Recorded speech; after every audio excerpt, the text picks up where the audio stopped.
Hello, Henry here. Today we are playing another game, a new game. So next to the Orc campaign, we are going into this game. It's called Rising Lords. It was on my radar for quite some while, and it was from the beginning of the year. It came out with in full version. I played the demo a year back, something ish, and I loved it for its art style and its game style, and it's basically very narrowly uh, um, a kind of battle brother mix with some management overlay for a kingdom, but not too detailed, and it has a nice feel and art style to it. I loved it back then, and I wanted to get into this game together with you and see that whilst we are battling with the orcs on the souls front. I wanted to do something else, and a few of you wanted to see a surprise or another game, and I'm quite sure this is a game that is not on many radars. So yeah, I will show you the intro to the game, that you know what the story is about, and then we are going into the tutorial. In the midst of the Iron Sea once lay the proud kingdom of Oberlin. Magnificent buildings adorned the lands, and trade was thriving. On its coasts stood mighty lighthouses that warned of its enemies and guided its allies towards safe havens. In the very center of the island, a just and wise king reigned in his magnificent palace. It was peaceful, and its people lived in prosperity. But one day, lunacy began to sprout in the king. Whether it was a disease or his immense power that corrupted him, no one would know. Voices in his head would make him do unspeakable acts. His daughter, his only heiress, became the people's champion. She took up arms, united the rebels, and stormed the palace. The king was thrown into the deepest shaft of the Balkan mines by his own guards, along with his crown. Yet it was a bittersweet victory for the heiress. The war left her with scorched land and a devastated people. She swore to protect the oppressed. Henceforth, Oberlin should no longer be at the mercy of a single ruler. She founded the Council of Counts, in which all would be equal, and renounced her claim.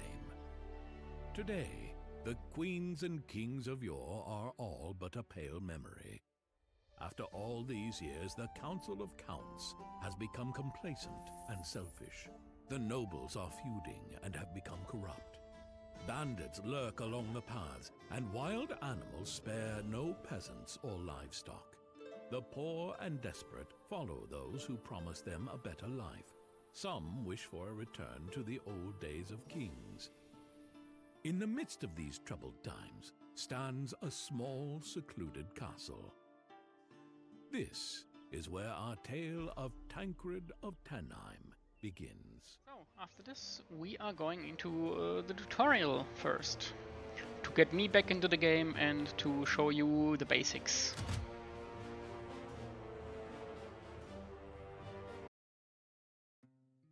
And this is what you can see here right now is an info card. That's how the tabletop looks like. So, welcome to Tannheim. Small droplets of rain fall upon a huddle of huts at the foot of the old wooden castle. A storm brews ahead, the sky a slate grey. Autumn is on its way and has already begun to set in across these lands. The climate in northern Tannheim is harsh and the summer is short, so the village and the castle grounds are busy with men and women preparing the last harvest before bearing the brunt of the autumnal storm. Above it all, up in the old timber tower of the castle keep, a father speaks to his young son. "Come over here, stand by my side, Tancred," says Count Edmund of Tannheim. "You are now old enough to learn how to act as a proper liege. I know that you will soon be a page at a faraway court and one day receive the accolade." He pauses shortly. "So I will use these remaining days to teach you as much as possible. He points toward a patchwork of golden fields blanketing this landscape in front of them. The harvest is due, and so are the rains. Let us ride out to oversee the peasants and see everything is in order. The courtyard is as busy as a beehive, while father and son mount their horses. Children convey baskets of apples and pears through the yard gates, while heavy sacks of grain are hauled to the small granary by anyone that can carry them. While everybody is absorbed by their work, the father's presence and authority is always perceptible.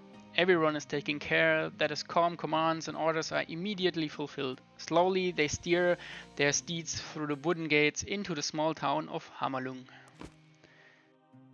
Tutorial. To start growing crops, you will need to place peasants on a crop field in the winter season.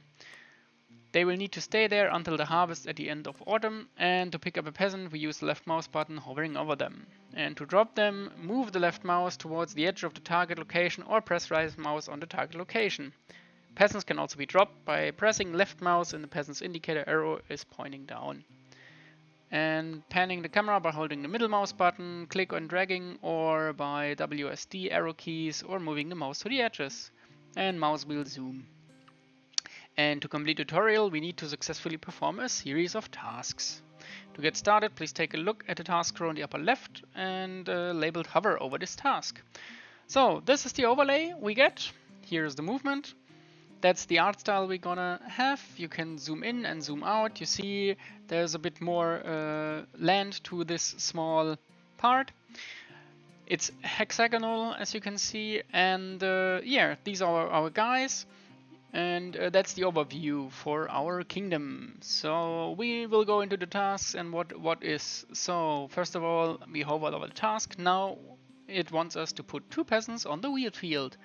So as you can see, it marks us the wheat field. To get something to eat in here, you see down here there's grain or granary, yeah, wheat, sheep, and horses and a cow and or cattle, and you can, in later times, put them to also to this currently eating status, so we can get more to eat in here. But the main source is crops, and the crop field down here you can see there is in fall is, as the cards say, the harvest time. So now we have to harvest the seeds that are here, and that's 1,200 in wheat.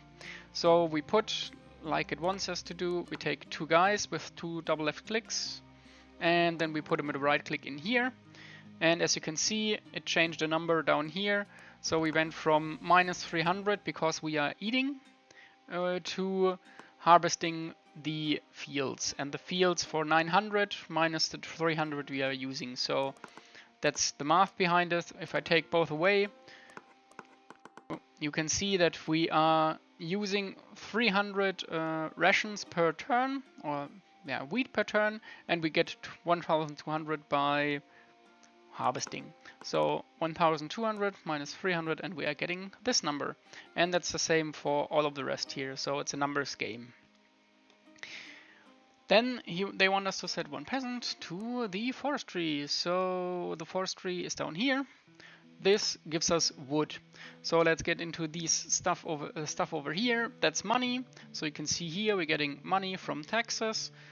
We get wood, and the wood is used for weapons and crafting. So whenever we want to do something in a smithy or do any of these things here, we have to use wood at some point, or if we want to build something, we have to use wood. That's stone. That's the same as wood, just a stone. Then we've got iron. Iron is mined, and you need it to build in a smithy some things for the troops, like spears, swords, and helmets. That's wool. Wool you will need for some upgrades and for some stuff, mainly the light armor. And here is weaponry and horses, and of course, as you imagine, this is used for troops. Down here you see a little small map where we can move around. Here is the quarter tithe, or the tithe we want to get from the guys or our peasants. Right now we are on a quarter tithe and normal rations. We can also adjust the rations. Then we've got the eating part, and then here is our Population. You see the number of births, deaths, migrations, and overall, and 250 population equals 1 worker. So we need these workers to farm or do stuff around our small little part, and 250 of them help. I get one person. That's health, that's the health of our people, so the rations and the people and other factors, like you can see here, season of winter and stuff, will have some effect on this. And this is the happiness. So as in every game, low happiness means revolt, high happiness means you can get more money out of the guys, and this is a garrison. So if you've built some structures, you can get a garrison, and yeah, it's growing. So if you lose guys by defending, you have to regrow basically, or retrain the lost people. So that is it for the things here. So the game wants us to start building an inn. So if you want to get it, as it says here, you go to one of the hexagonal free spaces. I press the right mouse button, and then I get this radial menu, and you can see here there's a lot to build, but we can only build the inn for now, and the inn needs a bit of money, wood, wool, build time of 6, and it houses 500 people, so it raises the cap for what we can have in the city. If I put this down, you can see here it's progress 0 of 6, and there is no auto build. I need 1 peasant to increase the progress by 1 round. So if I put 1 peasant in here, we need 6 rounds to build this. And if I put 3 in here, we will get this done in around 2 turns. So then there's another point. It wants us to build a mill for your crops. That's what I want to just tell. You can upgrade hexes or buildings. So as you can see here, if I put a right click on here, I could build watchtowers, wooden walls, stone walls to wall this up. In the city you can do other stuff like upgrading the city. You can also upgrade buildings, and here on the field we can either decide what we want to do with this field, and on this second radial menu we can build upgrades, and they want us to build the mill. And the mill does 20% flat on the harvested goods. And you see here we get now more wheat, and that is for, yeah, it is just here. It's just a plain 20% bonus. That is it. And yeah, we are ending the round. So ending the round goes with this big button here, and 1 round is equal to 1 season. So we are moving from fall now to winter, or as far as I remember, if it hasn't changed. The harvest was a success, but winter has made an early appearance. After torrential rains, the temperatures plummeted, and King Frost was already gripping the lands with icy tendrils. Every window in the castle was shut tight. Heavy drapes cordoned corridors in, and in the heart of the main hall, a roaring fire was always lit. Between his daily trainings and duties, Tancred joins his parents, Edmund and Ava, at the dinner table.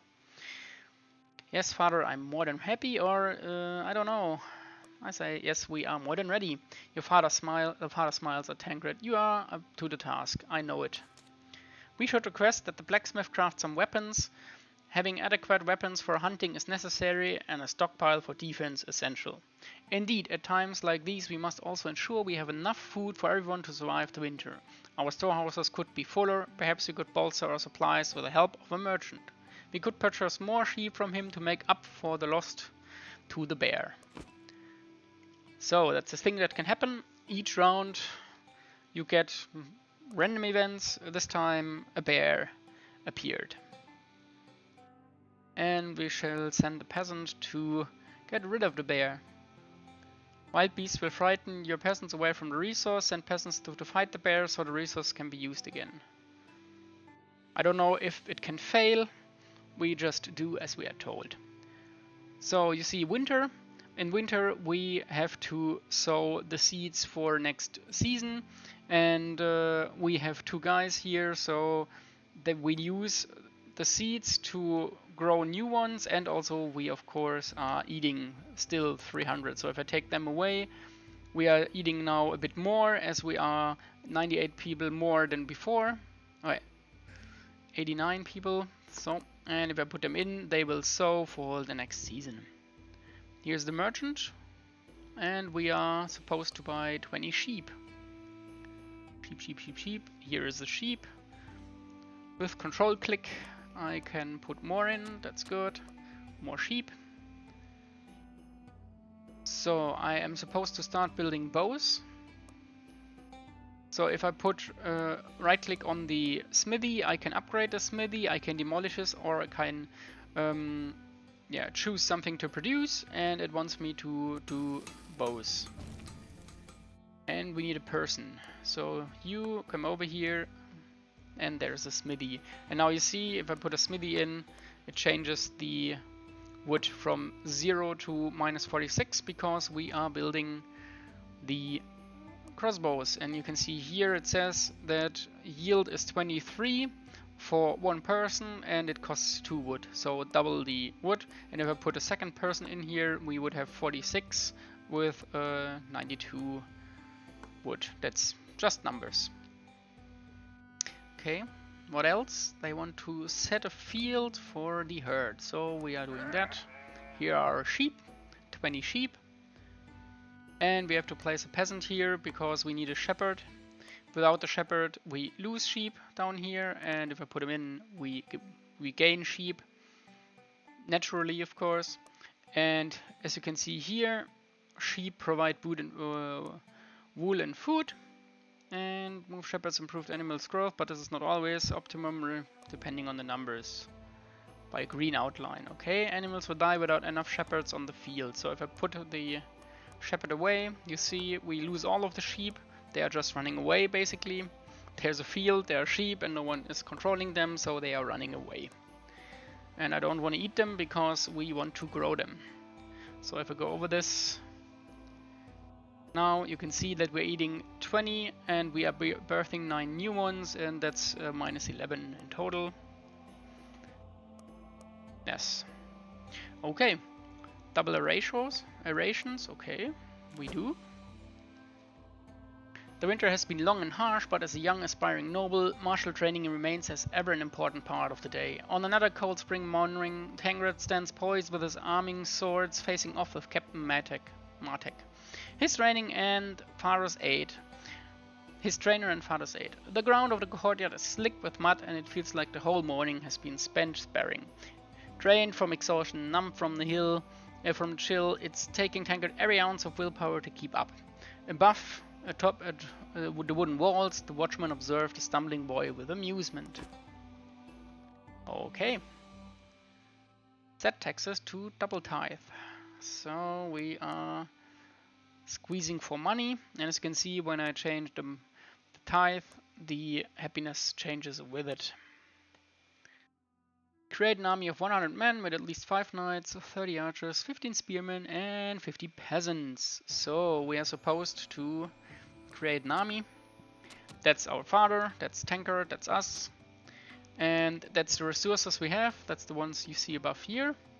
And yeah, we can add people in here and we can change them around. So you can see there's a few troops, peasants, with the lowest attack and defensive value, and it's a rock paper scissors game, so spearmen beats cavalry, and cavalry beats of course footmen and swordsmen and the bowmen, and knights and cavalry do that, and the swordsman is good against spearmen.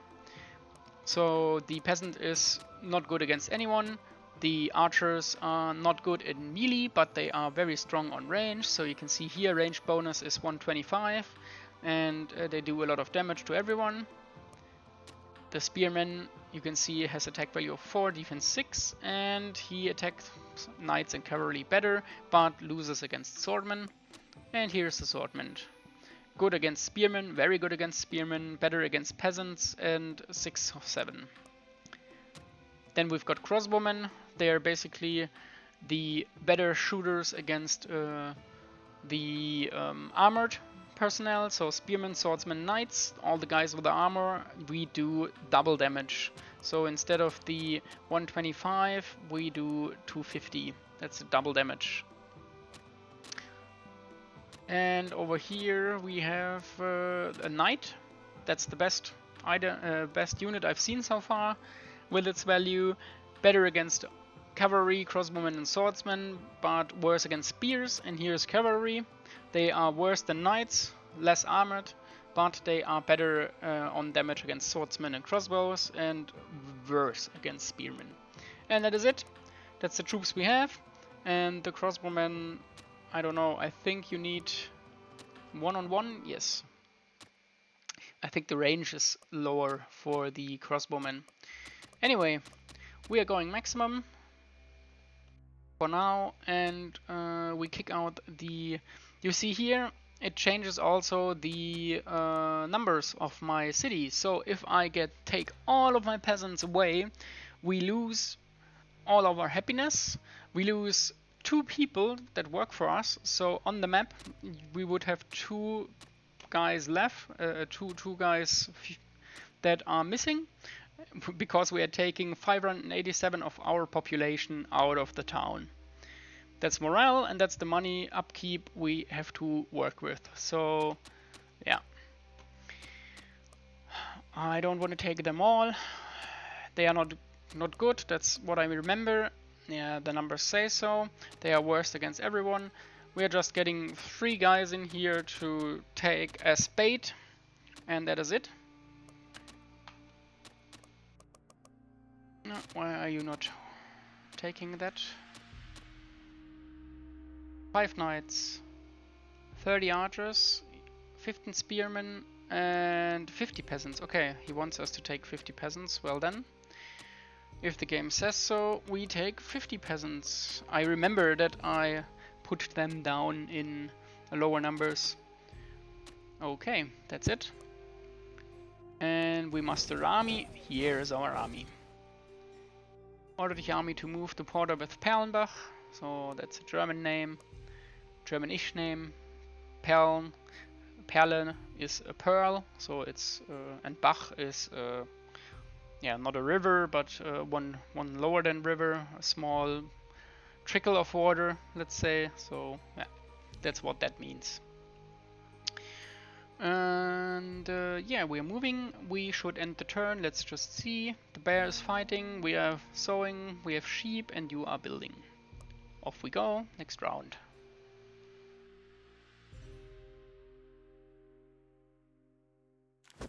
Okay. Spring has already shown signs of breaking through as they reach the border. Little crocuses have sprouted from the melted snow, their yellow crowns glinting in the morning sun. Beyond, hanging over the horizon, an ominous plume of ashen smoke rises. Edmund spurs his steed into a quick trot, and the patrol follows suit. The fresh fragrance of cold air slowly sours with the scent of smoke and ruin. Sure enough, as they reach the crest of the hill, Tancred and the rest of the party are met with the sight of Perlenbach and its castle wrapped in a great fire. Yeah. So here we are. That's the, you can see here is the border, and that's the next one. So choose 2 letter cards. So the fighting has something special with it. You not only have units like in Battle Brothers, but you have also a deck building element. So these are the elements we have, and the game says to us we should take 2 letters with us. They help us crawl or go over walls. So if you click once, you activate it, and if you click a second time, you can put it into the deck. If I can also put it away again. So you build your deck, of course. You use that in the fight. We still have a lot of XP remaining, so I want to see what is here. That's aim, that's better hit, that's a random hit. Setting fire, barrage. Skips the turn, okay.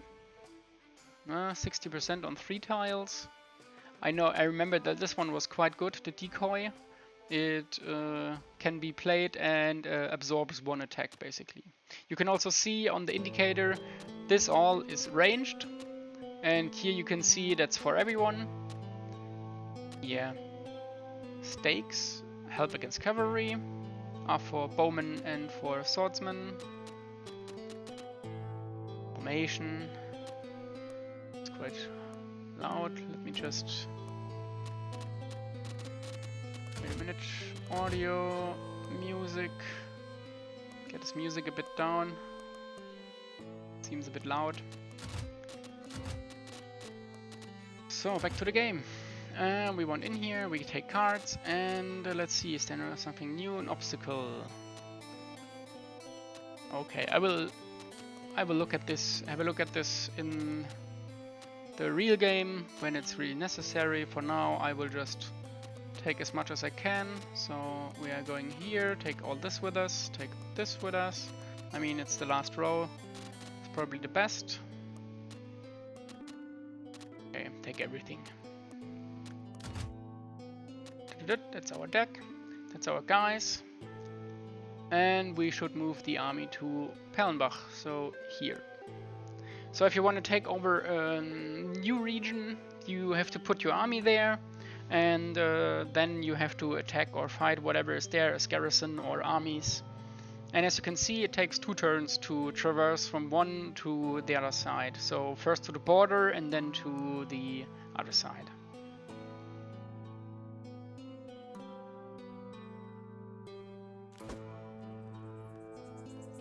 As they reach the walls, the story of what happened at the Perlenbach begins to present itself. Several dwellings appear ransacked, the ground scattered with broken casks, chests and corpses. The only living here are the armed men who have mustered at the gatehouse. They look hard and hateful. While they appear like a rebel at first, Tancred notices that they seem to wear some semblance of a uniform, a white ribbon tied to every one of them. So you can see here the white ribbons. To battle. Where's the battle? Here it is. So into battle we go. Maybe the part you wanna see. I don't know. I love the whole style of this game. Edmund turns to Tancred. I know this is your first real fight, but I'm confident in you and your training, my son. We need to get our troops into position to get a tactical advantage over the enemy.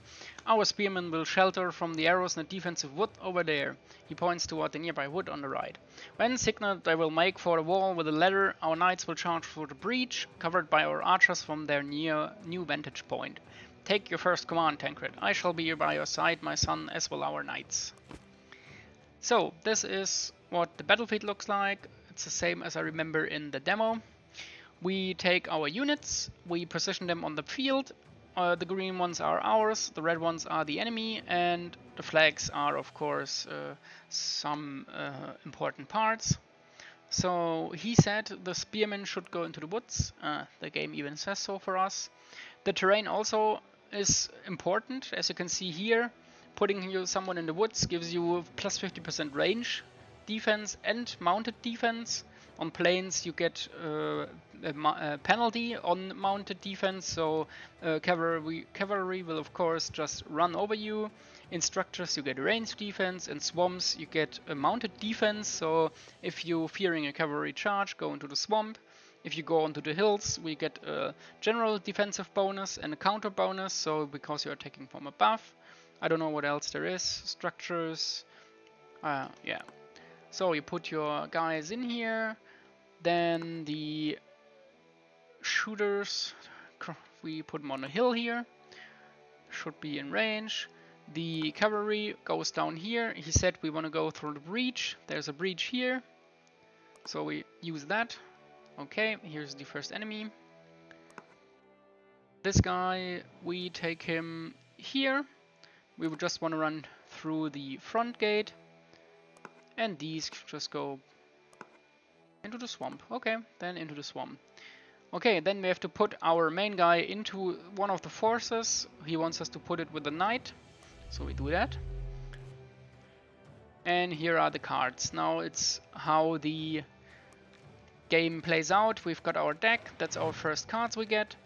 And yeah, we can use them in the fight. Some once and some, or all of them once, but some of them during our turn, and some of them only even we end the turn. Moral is key to keeping your troops doing what you command. The meter at the side of the screen or the overall moral of the army. Green is high, red is low. The color of the unit's number indicate that unit's morale. So all of them are yellow, so we are wavering, I guess. Here's a hint. If a wooden wall is in the way, you can destroy it by attacking it twice, but if you apply a ladder card to attacking unit instead, they will climb over it. So first up are the... what do we have? We've got ladders, decoy. First of all, I will play decoy. The next time a target unit is attacked, attacker and defender deal no damage. An evasive decoy will be disorienting an attacking foe. We put that onto our main guy. We don't want to lose him. What else do we have? Set up an obstacle. I think we don't need that for now. We are on the attacking part. Formation. Target unit gets +2 retaliation. Can be played on melee guys. So this and this. We do it on these guys. I just use these cards now. And the ladders go into this one. And probably this one. We keep the second one for now. So where do we shoot? We could shoot over the terrain into the fortification and deal no damage to the spearmen. 8 to 13 damage to the... Ooh, we could kill the... Let's kill the... Okay. He's on 2. And as you can see here, you can decide on from which side you want to attack. That's how I remember it. So we can move everywhere here. We could also move from this side, then we would have to attack the wall, or we can use the breach and just run in here and kill them. You see, they're losing morale. That's good for us. This guy moves into the swamp. Okay, he can attack us through the walls. We attack back. That was good. That's a new card, new turn. Until the deck is gone. As far as I remember, when the deck is gone, we don't get new cards. So we play each card once and then it's done. Who's it? It is the... We attack here and they should now... Yeah, they put down ladders, you see here. So next time we can walk over these walls. So we get one turn out of these guys. Or it's one turn less. Still here. And now can we... What is this? 1 of 2. 6 of 10 in here. 9. Good, no damage. Now attack the wall. Oh, nice. But we cannot use it because it's only for the... You can only use it in the turn with the bowman. And in we go. 2 and 2. Okay, he's gone probably. Yes, he is.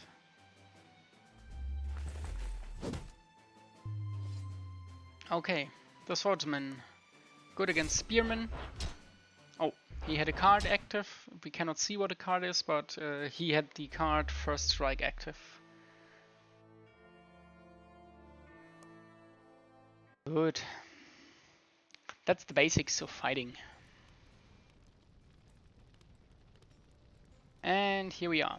The fighting is swift and professional, your father's men making short work of the rebel. Their remaining numbers flee for their lives, pushed back and further into the town. Lord Edmund gives the command to hold. Tancred, his blood still raging from the fighting, wonders why they don't just write them down. I do not want any more slaughter, answers his father. Besides, you never want to charge into the unknown.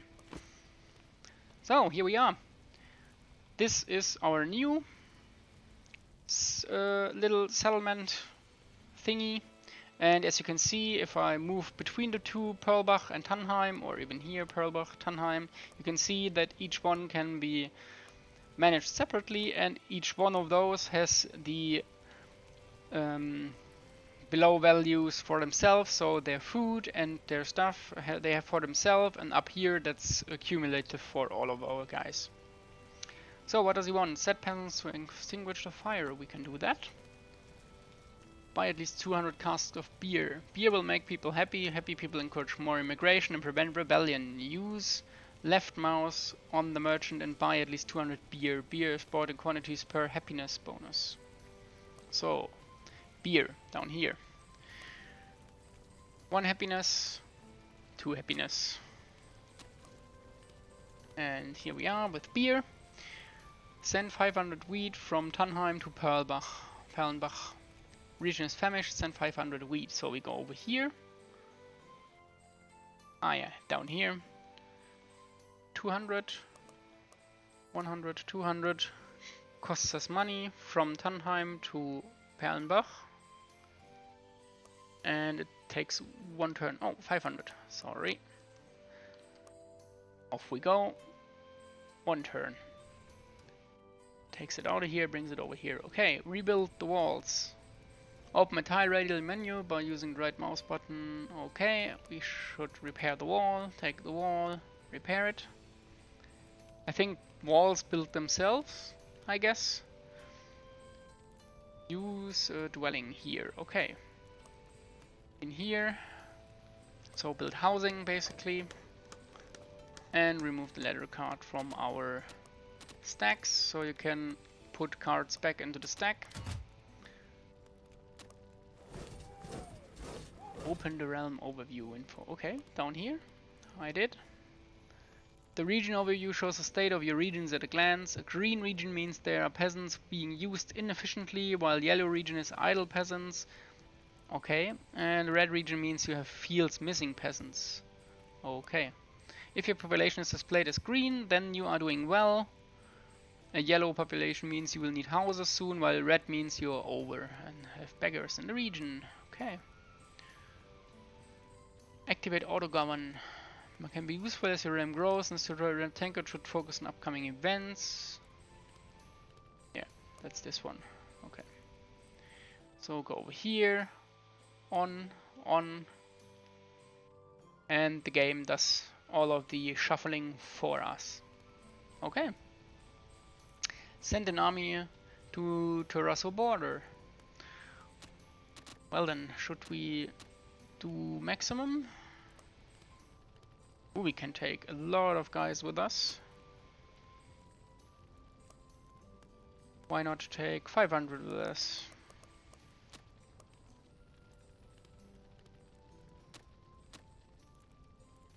I know they cannot do much, but well, better than nothing. Yes. So a bit more troops. Move. That's all. That's what a beggar is. So if you got more, as far as I remember, if you get more people in here, then there's space for them. Then you get beggars. End your turn. Okay, we will do just that.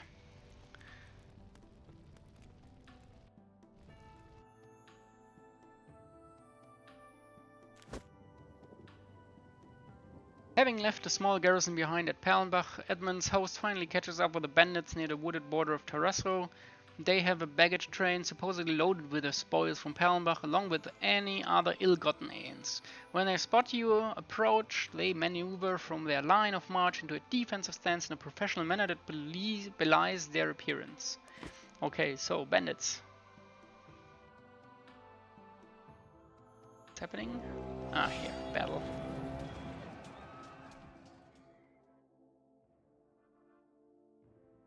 Okay.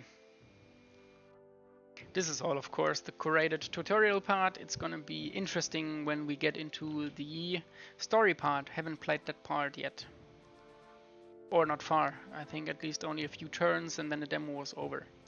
So where can we start? There's the enemies. There's enemies and there's us. So we put our shooters on the hill. On the hill? No. That's too close to the enemy.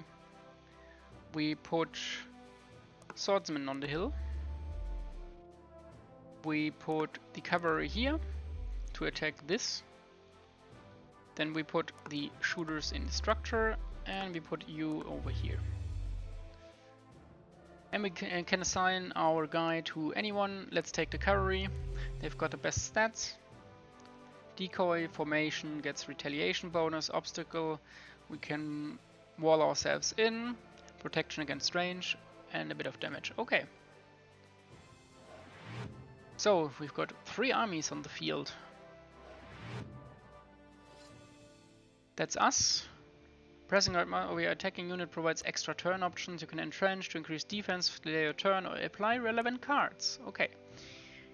Over here, there's enemies in black. Who's white? White.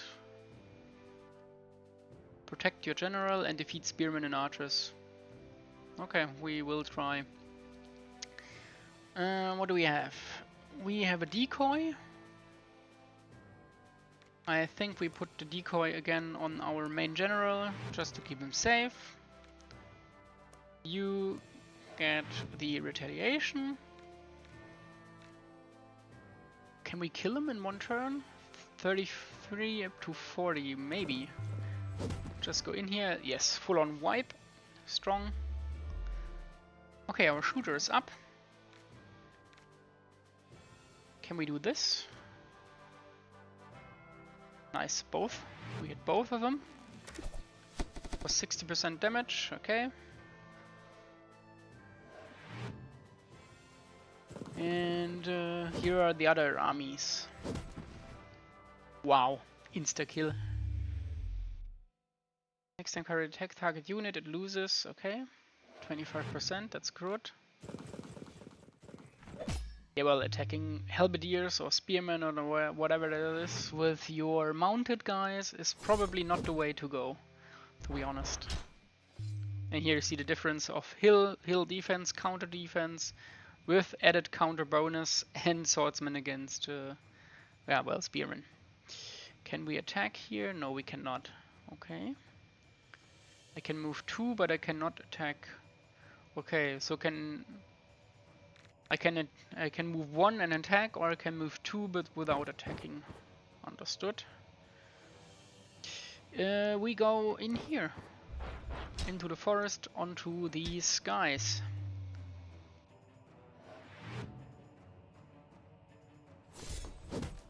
Ooh, they're losing whoever this is. 200, 200, 120, 86. Wow. That's a big army.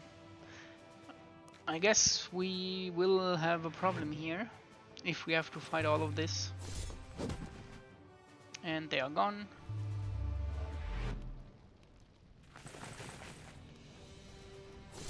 And they are probably gone too. Okay, here comes the decoy. Yes. So no damage, no retaliation, but no damage also. Okay, that's good. Into the forest is not advisable.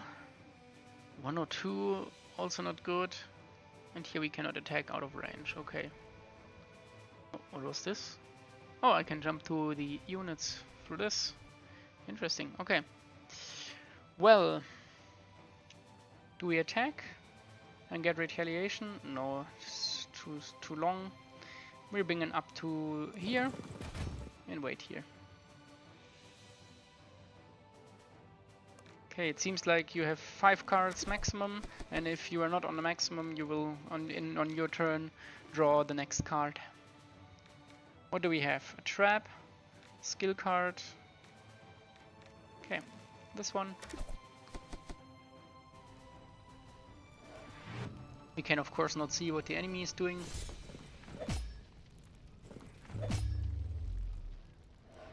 Okay. I think they are losing. And not yet, but this general is falling. Yes, we move in here, into the swamp. Okay, they had first retaliate, fine. And this should be the structure. So that's one army down.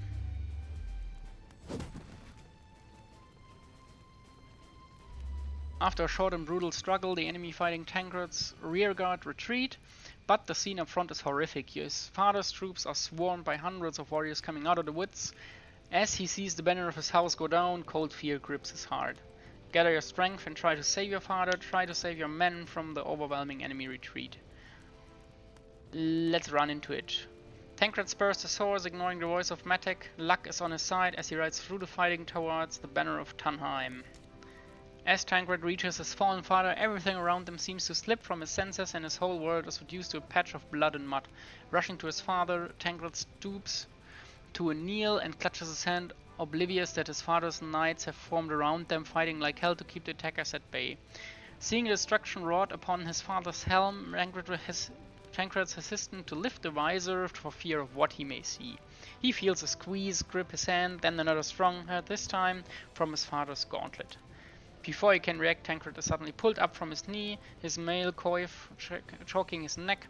A gloved hand pats his shoulder. Tancred, hear me, we need to retreat now. Matek's voice sounds muffled, almost distant. The din of battle returns to Tancred's ears. I will take your father, but you must guide the remaining men from the field. The battle is lost. Save as many souls as you can. Yeah, well, that is what I figured. Oof. We attack on this side. Nice. That was good. Shoot this. Attack it. Here they come. These guys over here. Protect your general. Flee with Tancred's unit. Okay. But we will have no chance, no? No. I think we have no chance against this. Especially these guys are just too tough for us. 82 of good men against 60 of ours. 90... No. Look at this. They are all armored. No way we are doing that. Okay, let's go with the advice. We run. This is not good. We shoot. Here they come. Oh, right. We have more to do here. They're fleeing. What can we do? To set a trap? Ah, around our guy. Okay, okay. Should have done that with this guy.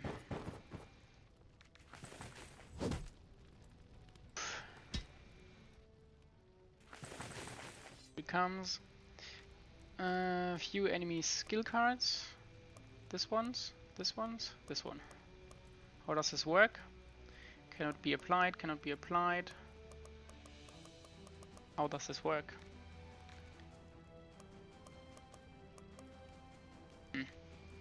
Okay. Trap card. Cavalry attack. They have no cavalry. Protection.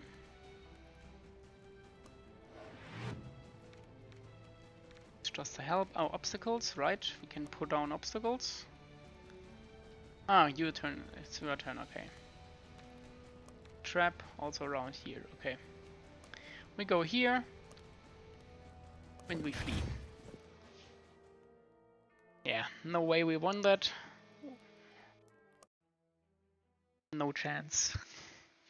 But I think that's scripted. I remember last time I played this, we also had no chance. After a dangerous and hasty journey home, they finally arrive at the castle of Tannheim. It's already nightfall. Everybody gathers around a stretcher bearing Count Edmund, his face bandaged in grey. Lady Ava enters the courtyard slowly. Her face is stone cold as she passes Tancred and kneels beside her husband. He is in heavy fever since the battle and does not wake, adds Matek as he recounts the past events. Tancred stands where his father would probably stood now. Here he would often occupy the same spot, looking out over Tannheim and pondering the needs of the realm and his people. Tancred found himself doing the same now, only for far sooner than he imagined. Shortly after the sacking of Pellenbach, they had news of more townships suffering a similar fate. This was not an isolated incident, this was rebellion. The turmoil and chaos churning up the lands raised many lingering questions. Who were the rebels and how far and how deep did this treachery go? And I think that is it for the tutorial. So, next time we will go into the single player story campaign. There's also a scenario that's just free play, I guess. So, yeah. Yeah, seems like a free play where you can put in whatever you want. No player. 2 players. Okay, yeah, you can put in whatever you want. Settings. Okay, that's just free play. And challenge mode. What is challenge mode? Never seen that.